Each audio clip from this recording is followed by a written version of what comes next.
Severe scarring on her back and abdomen, missing flesh, an eye swollen shut, bruising from being beaten with a bat, and a BB lodged in her eye. These are the injuries a woman allegedly received at the hands of these 5 people, as she said she was tortured for months inside their Texas home. We have brand new information in this case, including how one of the suspects reportedly had an odd fascination with making a bed of nails as a child. What we weren't expecting in this case, though, for as bizarre and brutal as the allegations are, is how the suspects claim they have a side to the story, and I'm going to lay that out for you. We're on The Case, presented by Law and Crime. I'm Chris Stewart.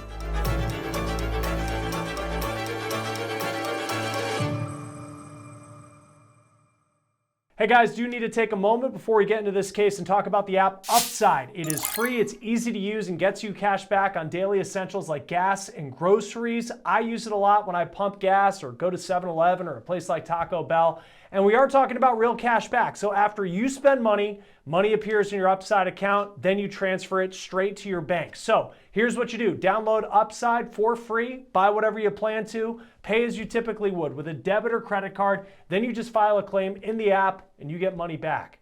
So to find out how much you could save with Upside, click the link in the description or scan this QR code on our screen and use promo code OTC to get an extra 25 cents back on every gallon on your first tank of gas. Well, police in Austin, Texas say a woman was found handcuffed to a piece of exercise equipment, left outside naked from the waist down. She was allegedly treated in a way that if she was a dog, the suspects in this case would be facing animal abuse charges. It is that bad. And I have brand new information in this House of Horror case that we have been following here at Law and Crime, including one of the suspects' childhoods. It appears that he had at least one disturbing tendency from a young age, according to his grandmother. I'll get into that in just a moment. But before we dive into that part, I want to get you the new details that we have in an affidavit that Law and Crime just received related to this case. Now, this story began the day before Halloween. It was October 30th at this home. It's in a southern part of Austin, Texas. And you can see it's a home, appears to be kind of a double wide or a mobile home with a big fence around it and plenty of no trespassing signs. Police say they received a 911 call from someone who stated that there was a person in distress outside the home. And that, once you hear the details of this, is putting it lightly. Police say when they arrived at the home, they saw a, quote, black female wearing a gray shirt and no pants or underwear that was handcuffed to a boxing heavy bag stand. Now imagine being that officer. You show up and you find this woman outside of the house. Police say the handcuffs on her wrists were so rusted that police couldn't undo them. They had to call the fire department to cut them off. Quote, the handcuffs on her wrists were noticeably tight. They were clearly cutting off her circulation and digging into her skin enough to cause open wounds. The victim stated that she had been handcuffed for months. Now, this is just the beginning of what this woman said that she was allegedly going through. Police say the victim was in pain and she had scars all over her torso, behind, and legs. The left side of her mouth was also swollen and she couldn't open her right eye. She had a laceration on her chest. She claimed that she had been shot multiple times by a man and woman with a BB gun. In fact, they found a BB in her bra, and then doctors found a BB in her eye when she made it to the hospital. Now, the reason the victim said that she was in this position, quote, she had been friends with one of the females in the house and that she had been visiting periodically until one day they decided they didn't like her anymore and no longer allowed her to leave. Now, who would allegedly do something like this to a person, someone who they actually considered, at least at one point in their life, a friend?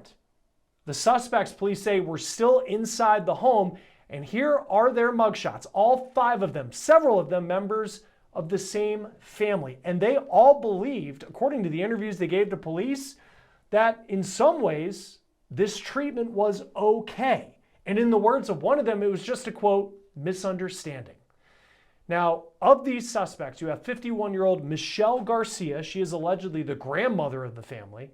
She has 2 daughters who are in the home, 21-year-old Crystal Garcia and 32-year-old Mache Carney. Mache's husband is Juan Pablo Castro, and then there is Maynard Lefevers.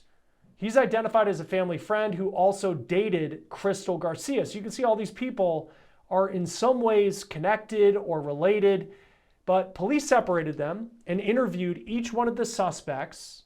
And here, for the first time, we're really getting a glimpse into what they, in their mind, think is their side to the story. Now, the first suspect to be interviewed, according to the arrest warrant, is Mache Carney. She told police that she didn't think what they were doing, that any of it was wrong, because they were just preventing the victim from stealing. Apparently, she says that was a problem in the neighborhood. Carney claims that she was friends with this victim for 12 years, and they actually lived with the victim for a decade. She then allegedly blamed the victim for getting into trouble with police. She said the victim had been in touch with mental health services in the past in Austin, and she claims the victim's bipolar, among other mental health issues. Carney allegedly said, quote, "The last 2 weeks she has been restraining the victim with handcuffs in an attempt to prevent the victim from breaking out and committing thefts." Mache Carney stated she initially kept victim handcuffed in the kitchen, but approximately a week ago, she began to handcuff the victim outside the structure in the backyard due to the smell of urine from victim soiling herself. Now, at first, Carney said the victim wasn't shot with BBs. In fact, she said, quote, "Not on my watch." Now that, as we continue on here, clearly an alleged lie. She also tried to reconcile to police that the victim wanted this. She, quote, "did not think there was anything wrong with handcuffing victim due to the fact that some people do it for pleasure and some people liked getting frisky in bed at night. And since it was night when victim was handcuffed, it was all right," end quote. Now, police then interviewed Carney's mom, Michelle Garcia, and she explained to police that the victim had mental health issues. She allegedly admitted to police that she came up with the idea to handcuff this victim because they allegedly didn't want the victim to roam free in the neighborhood because they would be embarrassed of the victim. Now, Garcia told police that she started handcuffing the victim to the boxing stand 2 to 3 months ago and that the victim wanted it. And yet the victim, quote, "escaped from the cuffs." Garcia handcuffed the victim to the stand with her hands behind her in a standing position.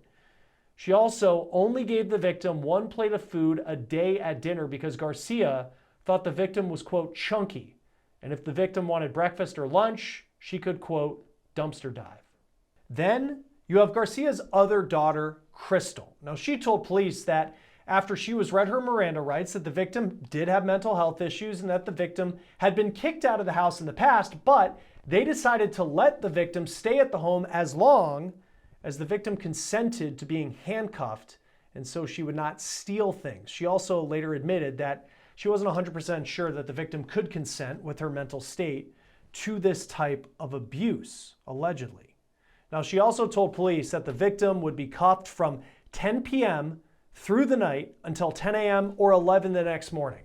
She initially denied knowing how the victim received those injuries, but then she admitted that multiple people were allegedly responsible. She allegedly admitted that the victim appeared not cared for, neglected, and in need of medical attention. She then had detectives write down family members' names on a piece of paper, and then she allegedly pointed to the people who were responsible. And that gets us to Juan Pablo Castro, the husband of Mache Carney, who said that the victim was not shot with a BB gun because she wouldn't allow that to happen, quote, "on her watch." Now, in his interview, Castro said all of this was just a big misunderstanding, that it all could be explained, and it appeared he tried to explain it. We'll see if you think he explained it well. Castro claimed that it was his idea to buy the handcuffs to stop the victim from stealing. Detectives then asked him about a BB gun he said that he had bought. Quote, Juan Castro advised he used to use his hands to push, shove, move victim around, but he is so disgusted by her, he does not want to even touch her. Juan Castro stated that oftentimes when he got home from work in the evening, he would walk through the gate to the front door and see victim in the yard. Juan Castro stated that he would then go in his closet, where he keeps the BB gun and exits the house to shoot victim with the BB gun. When asked why he did this, he stated, quote, "I bleeping hate her." Juan Castro admitted to chasing victim around the yard, continually shooting her with the fully automatic BB gun until she was cowering in a corner of the yard. That's terrifying. Castro also stated, quote, "I'm not going to lie, I have shot her when she was handcuffed too," end quote. This is the person who believed that all of this was just a big misunderstanding. Now, the final person of the 5 suspects interviewed by police is a family friend, also identified as the boyfriend of Crystal Garcia, Maynard Lefevers. Now, initially, police say that he claimed that the handcuffs belonged to the victim, but he then took that back and he admitted that he was the last one to actually lock her up the night before police found the victim. Quote, Maynard Lefevers admitted that on several occasions he had to physically restrain victim. He would do so by grabbing and moving or shoving her aside. Now, when asked if he had ever witnessed victim being shot with the BB gun, Maynard Lefevers admitted that he had seen it a number of times and that every adult had shot victim at some point. Maynard Lefevers stated victim had been shot several times as a deterrent to violent behavior. It should be noted that at no point in any other interview has the victim's behavior been described as violent. The victim told police that Maynard had hit her with a bat, striking her in the liver area, stomach, and legs. Maynard and everyone else, the victim said, did take turns shooting her with the gun, allegedly. Now, we are learning more information about Maynard Lefevers. His grandma spoke to the New York Post, and she admitted that on one hand, she hadn't spoken to her grandson in 2 years, and she blames that on issues that she has with her own son, who's Maynard's dad. But she says that Maynard had quite the bizarre interest as a child because he was interested in collecting thumbtacks to create a pinpoint bed for magic tricks. Quote, when we were speaking, the only thing he ever asked me for was thumbtacks for a bed of nails that he would make himself, which I thought was strange. That's what she told the New York Post. Now, police also say there were 3 children in the home, and that is incredibly sad to think of what they may have witnessed, including a 4-year-old who did talk about seeing the BB gun and seeing some of the alleged abuse of this victim inside the home during a forensic interview. All the children, according to police, are in state custody. Now, according to online court records, all 5 suspects are now facing charges of first-degree aggravated kidnapping, aggravated assault with deadly weapon, injury to an elderly or disabled person, and unlawful restraint. All the suspects had their bond set at $300,000. Of course, there are a ton of questions in this story about who this victim is, but the victim's name is being protected by law enforcement as this investigation continues on. Join us now to talk more about this, retired NYPD detective David Starney. It's always great to have you on Law and Crime, and we have talked about a lot of disturbing cases on this show. This one, though, it's just, with every line in this arrest warrant, it just blows you away. All 5 people who are facing charges, what they are accused of doing, I don't even know where to begin, to be honest. What stood out to you just with this case? Well, thank you for having me. You have to look at it this way. This apparently was going on for months, which is even crazy. It's beyond the pale. The fortunate thing is, someone finally called about this woman. And when the police show up, if I'm the first responder, you see a woman, shackled pretty much, and you're shocked, like, what's going on? That part. Your whole want to do is get her out of there, get her off of that. You see the injuries to her, you see all this, you want to get her off of that. And they couldn't do it because the cuffs were so rusted and so disgustingly bad, so they had to actually get her cut out. And what even stands out more is while this is going on, the people that she eventually claims did this come walking out of the building. Like this is a Tuesday afternoon type of thing. And it boggles the mind when with what they did and what they're accused of doing. And that's really what it comes down to. Is, when you take these type of cases, you want to make sure, you have a victim, but the victim will say everything. And you want to make sure you have everybody, if she's saying they all did this, you have to make sure, identify what each person did during this time that she's claiming these injuries took place, that she was shot with a BB gun, she was shackled, she was tied up, she was hit, she was beaten up. I mean, this is a serious matter, but you want to make sure you get everything right on as the investigator goes. Yeah, and we don't know the age of this woman. I mean, she's an adult. Clearly has, just based off of the interviews with the suspects, some mental health issues. I know one of the suspects had said that she was in touch with like a mental health crisis group that's through Austin, Texas, like in the past, and there's all of that. But also just, you know, as a police officer, I mean, you're trying to dissect what the heck is going on, because this woman was attached to allegedly a boxing bag stand, naked from the waist down, outside on a day that was pretty cold by Texas standards. But then in the interviews, it was incredible to read that each suspect didn't really find a problem, it seems, with the behavior that they had, treating this woman, frankly, like an animal, according to the allegations. Yeah, and that's where you start looking at this. First of all, when you get the claims, the allegations made by the victim, you're shocked by it. You're like, how is this possible? How could not just one, but several people, an entire family and a friend, get involved in this? So when you got everything done, you freeze this. You always say you freeze the set. You get the location. You get everybody in the cars. You take them back to the precinct. You keep them separated. They do read the Miranda because they're in custody at this point. Obviously, they're asking questions about what happened. And to the benefit of the detectives, they saw nothing wrong with whatever they did, and that's what that's beneficial as far as the prosecution part, because we have people making admissions, straight out admissions that, yes, I shot her with a BB gun. Yes, I tied her up. Yes, we did this. Yes, we didn't only fed her one time a day because she was getting chunky. And then to know that they've known this woman for a long time, upwards of 10 years.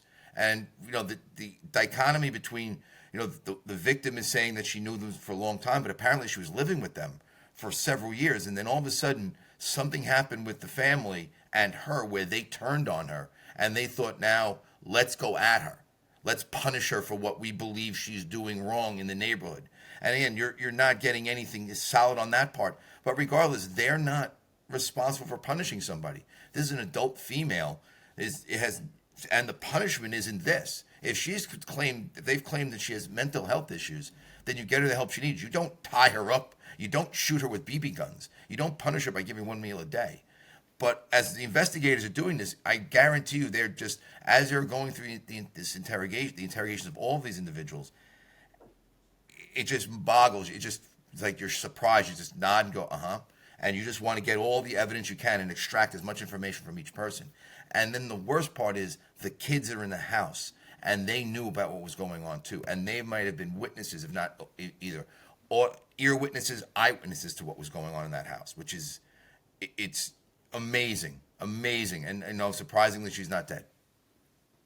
Yeah, I mean, and who knows how this could have ended if people weren't alerted, the authorities weren't alerted to this, and to the point with the kids that were in the home. There's a 4-year-old who was interviewed, according to the arrest documents, and to just think, the 4-year-old is the son of Juan Castro, police say, who is the person who had the BB gun and just shot this woman allegedly multiple times. So just think a 4-year-old witnessing that inside the home is just awful. There's going to be a defense attorney here who's going to look at this and argue that there was consent, that this woman, everybody's got different things inside their home, but the truth is this woman apparently had issues with the law. She had mental health issues, reportedly bipolar, according to people in the house. And the conditions for which that she would receive this punishment, she consented to, because they said, hey, if you want to stay at the house, we're going to have to handcuff you up.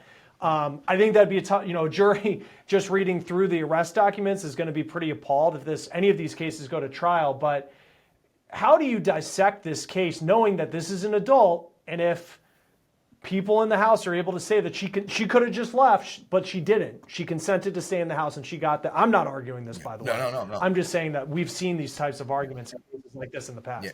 Yeah. We've talked. I talk about this with my students when I teach at college about the defenses. They're going to say she consented to all this, but that's why the investigation has to really document everything that happened, document the injuries, document the statements that she's making. And if she's not full of her full faculties, she may have accepted it because she didn't know any better. We don't know where her mindset is. We don't know the mental condition of her. They're saying bipolar. We don't know if she's diagnosed one way or another. And bipolar is, I'm a hack when it comes to, psychology. But, there's a lot of different avenues where this woman had maybe some serious problems. And they just convinced her that this is the best way of doing it. Because, this was done with children around. They think this is fine, but they are not the judge, jury, and executioner of what's going on. And that's why with this investigation, hopefully every photo is taken, documentation from the doctors, their statements. Are they knowingly, voluntarily, intelligently stating what they're saying? Because this is where it's going to come into, well, we thought it was okay, and then they could attack the interrogation itself. So hopefully everything is done properly on that end, that the interrogations are solid, because you do have injuries. And this is apparently going on for several months. And now one phone call. Now the question comes down to, was there more than one phone call to that house? And if social services was involved, did they go to the residence? So if they're claiming they were in contact with them, these are things that the prosecution is going to follow up, because just because you make arrests doesn't mean the case is over. You have to follow up on this, because you have a lot of evidence to show that these people, beyond a reason, basically right now, do we have enough to arrest? Yes. Can we prosecute this case? Yes. Can we convince a jury beyond a reasonable doubt that they kidnapped this person and created these injuries, knowingly? And they did. They're saying they know what they were doing, but they're just consenting that she consented to it. So the investigators are going to be looking up any background on the victim, any background on 911 calls or 311 calls in the area, any calls for assistance, any visits by mental health associates. And if there are, what documentation they have for that to say, yes, this is what happened, no, this is not what happened. Because we don't know the condition of the house. We don't know the condition of the children. But apparently everybody seems to be well fed, at least the adults are. We haven't seen a picture of the victim, rightfully so, because the victim is the victim, and we don't need to put her out there at this point. That's going to come from the prosecution. But there's so much here that you can convince a jury, but you want to make sure there is no defense for what they did to this woman. And there's no idea. No one can consent to the injuries that she sustained. The continuous handcuffing, the continuous leaving her outside. Her pants were falling down, so they left her outside naked, leave her outside for hours in the cold, and thinking this is okay. You wouldn't treat a dog this way. No, I mean, this would be an animal cruelty charge easily if this was an animal chained for months to a boxing bag stand. I mean, I just want to read through some of the physical injuries that she had. Large pieces of flesh missing from right wrist, left hand, left foot. Both wrists are swollen with marks consistent with restraint. Right eye swollen shut. Large patches of scarring on left chest area with torn skin. Bruising on back from alleged strikes from a bat. And then CT scan shows BB-sized projectile lodged in right eye. Like, there's no way that someone could ever consent. It feels like that would be the prosecutor. You just read that to a jury, and then hey, she consented to this defense goes completely out the window. Have you ever, because we've talked about some of these cases, these cases where someone is found allegedly chained up or kept in a home, and have you ever in your career responded to something like this? We've had incident of years ago we had a DOA, investigate DOA, where it's actually a BDSM situation where the person consented to be tied up and kind of held up by a dominatrix. Very horrible case. I didn't follow up on this case. We just responded and did some work on it, and then there was a detective dealing with it later on. But that situation, the consent might have been there to be tied up, but not the consent to be left alone and die. And that seemed to happen with this individual. This happened many years ago. But we've seen, we've had children that have been locked away or, put to a radiator, chained by a handcuff to a radiator to keep them from going out. There are laws against that, and that's a crime. There's endangerment. What they did to this person with or without consent. The consent to create these injuries, were those injuries, not only that, were those injuries taken care of? Because, you're getting we don't see the photos yet, and that'll come out during this trial when a trial takes place, if there will be a trial, if they plead out, whatever it's going to be. But you're going to have the photos, and if that's showing that there's negligence to taking care of the injuries, you can't say that's consent, that she decided she want to get help. If she consented, she's like, could you take care of this? I have not seen anyone consent to this type of attack or assault on them to this level. You may have an incidence of rough, intimate encounters, but like this, no. I haven't seen someone who's been shot with BB guns numerous times, chased around and beaten and tied up overnight in the middle of a yard, and also bound sometimes with her hands behind her back for hours. And to have all 5 people who are facing charges allegedly on the same page, that everyone inside that house, it seems, thought that this was okay, is to get that many people allegedly so morally off is incredible. How in these cases, I know we never understand these, but in cases like this where, I mean, this woman was allegedly friends with one of the suspects for 10 years, had dealt with some issues. Apparently the victim had run-ins with the law in the past. But how do people like this end up just falling through the cracks? Because at some point they had friends, they had people around them, they potentially had parents in their lives, and then they just disappear, and then it turns out, oh my gosh, I've been held against my will for months inside of a home in Austin, Texas. And we've seen in those captivity cases, people being held against their will allegedly for longer periods of time. And there's these questions of where did the person go and why did no one ask where they were? Yeah, that's the reason why we don't know the age of the woman. We don't know her background, her history, her relationships with family, friends, where she actually lived, because apparently she was staying at their house too. And it's kind of vague on the victim's pre-incident. We don't really know her whole story. They're saying she was stealing from neighbors, and that's the reason why. So obviously that's going to lend credence to the investigators. If they're saying that, you have to go and refute or affirm what these defendants are saying in their interrogation. If they're saying she's stealing from the neighbors, then you're going to go to the neighborhood and start asking, did she steal from you? Because you want to either refute or verify what you think. Even if they verify that she's stealing from people, they are not responsible. They are culpable in the fact that they knowingly held a person against their will, and they could to say that she knew she was doing what she was doing. Maybe she had no other place to go, and that's the thing. We really don't know her life, where she was living. Apparently, she was living with them at a certain time. Sometimes she wasn't. We don't know what her residential factor is. Any family, friends, anything like that. And do people like this fall through the cracks? Unfortunately, we see this happen. Missing people happen all the time. People disappear, and no one knows who they are. She could have been one of those type that just fell into the world of the unknown. It would have been an unknown female at that time. As this investigation goes forward, more information comes out. You may find more about her. But does this happen to people that you'll never hear from again? Yeah, and that's the saddest part of all. People go missing all the time and never be found.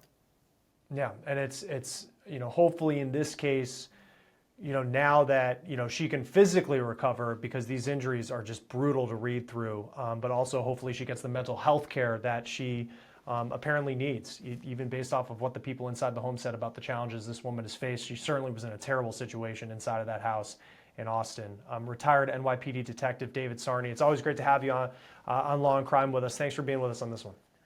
Thank you very much, and stay safe. That will do it for On the Case, presented by Law and Crime. Subscribe to us on YouTube and Spotify. I'm Chris Stewart. We'll see you next time.